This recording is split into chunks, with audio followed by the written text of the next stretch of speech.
কারো দুচোখ ক্ষতিগ্রস্ত তো কেউ শরীরে বয়ে বেড়াচ্ছেন বুলেটের ক্ষত। মাদারীপুরে ছাত্র জনতার আন্দোলনে যোগ দিয়ে হামলায় আহত হয়েছেন অনেকেই। অর্থাভাবে ব্যাহত হচ্ছে অর্ধশত মানুষের চিকিৎসা।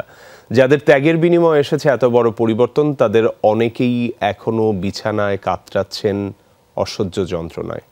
স্যান্ডেলিনা সো, রূপচর্চায় আভিজাত্য। মাদারীপুর চর মুগরিয়া কলেজের প্রথম বর্ষের ছাত্র শুভ ব্যাপারী। লেখাপড়ার পাশাপাশি পরিবারকে সাহায্য করতে বাবার চায়ের দোকানেও বসতেন শুভ। গণ অভ্যুত্থানের ডাকে সাড়া দিয়ে 18 জুলাই বৈষম্য বিরোধী আন্দোলনে যোগ দেয় এ তরুণ। সেদিন সারা শরীরের পাশাপাশি গুলি লাগে শুভর দু চোখেও।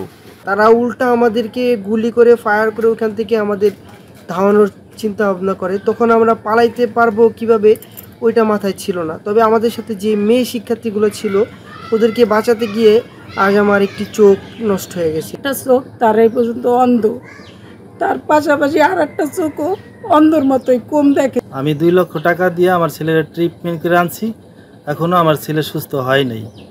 আমি সরকারের সহযোগিতা চাই।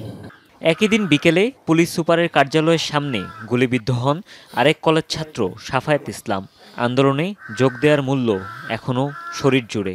ছাত্ররা মিলে এই সাইডে আন্দোলন শুরু করি, তারপরে যে প্রশাসনের লোকরা এসে আমাদের বাধা দেয়। আমরা আন্দোলন থামাইতে বলছিল, তাই আমরা আন্দোলন থামাই নাই, তারপর আমাদের উপরে গুলি মারছে।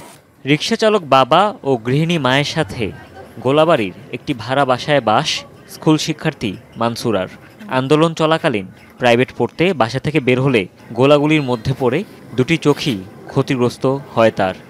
পুলিশ আমার দেখেই গুলি শুরু করছে। আমি ঢুকে গেছি, এক সাইড আমার ভিতরে গেছে যা, আর এক সাইড বাইরে আসলো।